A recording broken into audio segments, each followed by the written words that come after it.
ಬೆಂಗಳೂರಿನ ಕೋಗಿಲು ಗ್ರಾಮದಲ್ಲಿ ಒತ್ತುವರಿ ತೆರವು ಸಂಬಂಧ ಇವತ್ತು ಸಿಎಂ ಸಿದ್ದರಾಮಯ್ಯ ನೇತೃತ್ವದಲ್ಲಿ ಸಭೆ ನಡೆಯಲಿದೆ. ಒತ್ತುವರಿ ತೆರವಿಗೆ ಕೇರಳ ಸಿಎಂ ಈಗಾಗಲೇ ಆಕ್ಷೇಪವನ್ನು ವ್ಯಕ್ತಪಡಿಸಿದ್ದು ಸೂಕ್ಷ್ಮವಾಗಿ ಕೇಸ್ ಹ್ಯಾಂಡಲ್ ಮಾಡುವಂತೆ ಕಾಂಗ್ರೆಸ್ ಕಮಾಂಡ್ ಸೂಚಿಸಿದೆ. ಹಾಸನ ಜಿಲ್ಲೆ ಸಕಲೇಶಪುರ ಪಟ್ಟಣದಲ್ಲಿ ಪಾದಚಾರಿ ಮಾರ್ಗದ ಮೇಲೆ ನಿರ್ಮಿಸಿಕೊಂಡಿದ್ದಂತಹ ಅಂಗಡಿಗಳನ್ನು ತೆರವು ಮಾಡಲಾಗಿದೆ. ಸಾರ್ವಜನಿಕರ ಓಡಾಟಕ್ಕೆ ತೊಂದರೆಯಾದಂತಹ ಹಿನ್ನೆಲೆಯಲ್ಲಿ ಪುರಸಭೆ ತೆರವು ಕಾರ್ಯಾಚರಣೆ ನಡೆಸಿತು. ಬೆಂಗಳೂರಿನಲ್ಲಿ ಭಾರೀ ಪ್ರಮಾಣದ ಡ್ರಗ್ಸ್ ವಶ ಪ್ರಕರಣದ ಕ್ರೆಡಿಟ್ ವಾರ್ ಜೋರಾಗಿದೆ. ದಾಳಿಯಲ್ಲಿ ಕೇವಲ ಮಹಾರಾಷ್ಟ್ರ ಮಾದಕ ವಸ್ತು ನಿಗ್ರಹ ಪಡೆ ಅಲ್ಲದೆ ರಾಜ್ಯದ ಪೊಲೀಸರು ಕೂಡ ಭಾಗಿಯಾಗಿದ್ರು ಅಂತ ರಾಜ್ಯ ಪೊಲೀಸರು ಮಾಹಿತಿ ಕೊಟ್ಟಿದ್ದಾರೆ. ದರ್ಶನ್ ಗ್ಯಾಂಗ್ನಿಂದ ಚಿತ್ರದುರ್ಗದ ರೇಣುಕಾಸ್ವಾಮಿ ಕೊಲೆ ಪ್ರಕರಣದ ವಿಚಾರಣೆ ಇವತ್ತು ನಡೆಯಲಿದೆ. ಆರೋಪಿಗಳ ಪರ ವಕೀಲರು ರೇಣುಕಾಸ್ವಾಮಿ ಪೋಷಕರ ಪಾಟಿ ಸವಾಲು ಮಾಡಲಿದ್ದಾರೆ. ದರ್ಶನ್ ಪರ ವಕೀಲ ಸಿವಿ ನಾಗೇಶ್, ಪವಿತ್ರಗೌಡ ಪರ ಬಾಲನ್ ಪಾಟಿ ಸವಾಲು ಮಾಡಲಿದ್ದಾರೆ.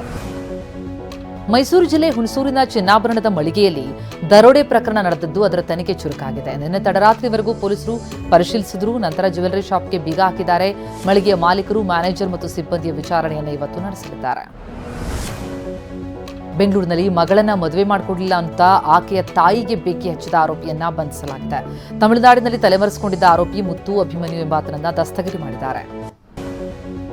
ವಿಜಯಪುರ ನಗರದಲ್ಲಿ ಅಗ್ನಿ ಅವಘಡ ಸಂಭವಿಸಿದೆ. ಶಾರ್ಟ್ ಸರ್ಕ್ಯೂಟ್ಗೆ ಇಡೀ ಹೋಟೆಲ್ ಸುಟ್ಟು ಕರಕಲಾಗಿದೆ. ಹೋಟೆಲ್ ಸಿಬ್ಬಂದಿಯನ್ನು ರಕ್ಷಿಸಲಾಗಿದೆ, ಆದರೆ ಇಬ್ಬರಿಗೆ ಗಾಯವಾಗಿದ್ದು ಅವರನ್ನು ಆಸ್ಪತ್ರೆಗೆ ದಾಖಲಿಸಲಾಗಿದೆ. ರಾಯಚೂರಿನಲ್ಲಿ ಚಲಿಸ್ತಾ ಇದ್ದಂತಹ ಕಾರು ಹೊತ್ತೂರಿತ್ತು. ಅರಕೆರಾ ತಾಲೂಕಿನ ಮರಕಂದಿನ್ನಿ ಹೊರವಲಯದಲ್ಲಿ ನಿನ್ನೆ ರಾತ್ರಿ ಘಟನೆಯಾಗಿದೆ. ಕಾರಿನಲ್ಲಿ ಪ್ರಯಾಣಿಸ್ತಾ ಇದ್ದ ಚನ್ನವೀರಯ್ಯ ಅಮರೇಶ್ ಎಂಬುವರು ಹೊರಜಿಗಿದು ಪ್ರಾಣಾಪಾಯದಿಂದ ಪಾರಾಗಿದ್ದಾರೆ.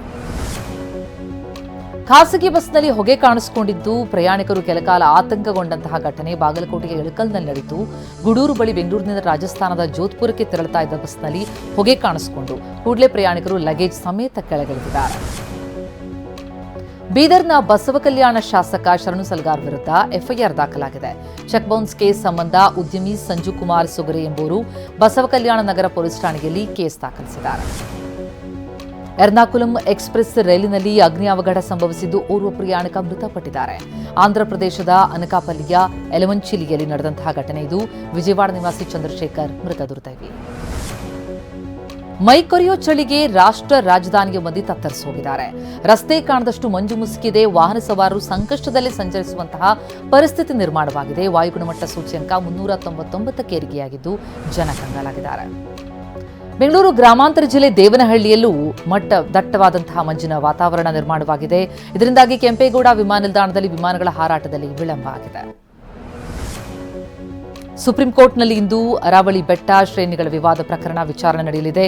ಅರಾವಳಿ ಶ್ರೇಣಿಗಳ ಬಗೆಗಿಳಿದ ಮರು ವ್ಯಾಖ್ಯಾನ ಕುರಿತು ಆಕ್ಷೇಪ ವ್ಯಕ್ತವಾಗಿರುವ ಹಿನ್ನೆಲೆಯಲ್ಲಿ ಸುಪ್ರೀಂ ಕೋರ್ಟ್ ಸ್ವಯಂ ಪ್ರೇರಿತ ದೂರನ್ನು ದಾಖಲಿಸಿಕೊಂಡಿದೆ. ಟಿವಿಕೆ ಪಕ್ಷದ ಸಂಸ್ಥಾಪಕ ಹಾಗೂ ನಟ ದಳಪತಿ ವಿಜಯ್ ಜಾರಿ ಬಿದ್ದ ಘಟನೆ ನಡೆಯಿತು. ಜನನಾಯಕನ್ ಸಿನಿಮಾದ ಪ್ರೀ ರಿಲೀಸ್ ಇವೆಂಟ್ ಮುಗಿಸಿ ವಿಜಯ್ ಮಲೇಷ್ಯಾದಿಂದ ಚೆನ್ನೈ ವಿಮಾನ ನಿಲ್ದಾಣಕ್ಕೆ ಆಗಮಿಸ್ತಾ ಇದ್ದಂತೆ ಕಾಲು ಜಾರಿ ಬಿದ್ದರು. ವಿಮಾನ ನಿಲ್ದಾಣಕ್ಕೆ ಆಗಮಿಸಿದ ವಿಜಯ್ ನೋಡಲಿಕ್ಕೆ ಅಭಿಮಾನಿಗಳು ಮುಗಿಬಿದ್ದಿದ್ರು. ಭಾರತದ ಆಪರೇಷನ್ ಸಿಂಧೂರ್ ಕಾರ್ಯಾಚರಣೆಗೆ ಪಾಕಿಸ್ತಾನ ರಾಜಕೀಯ ನಾಯಕರು ತತ್ತರಿಸಿ ಹೋಗಿದ್ರು ಅಂತ ಪಾಕ್ ಅಧ್ಯಕ್ಷ ಆಸಿಫ್ ಅಲಿ ಜರ್ದಾರಿಗೆ ಹೇಳಿಕೊಂಡಿದ್ದಾರೆ. ಭಾರತದ ದಾಳಿಯಿಂದಾಗಿ ಪಾಕಿಸ್ತಾನ ಬಹುತೇಕ ರಾಜಕೀಯ ನಾಯಕರು ಭಯದಲ್ಲೇ ದಿನ ದೂಡ್ತಾ ಇದ್ರು ಎಂದಿದ್ದಾರೆ. ದಕ್ಷಿಣ ಅಮೆರಿಕಾದಲ್ಲಿ ನರಮೇಧ ನಡೆದಿದ್ದು ಸುರಿನಾಮ್ನಲ್ಲಿ ಚಾಕುವಿನಿಂದ ಇರಿದು 9 ಮಂದಿಯ ಹತ್ಯೆ ಮಾಡಲಾಗಿದೆ. ರಾಜಧಾನಿ ಪರಮಾರಿಬೋದಲ್ಲಿ 5 ಮಕ್ಕಳು ಸೇರಿದಂತೆ 9 ಜನರಿಗೆ ಚಾಕುವಿನಿಂದ ಇರಿದು ಕೊಲೆಗೈಯಲಾಗಿದೆ.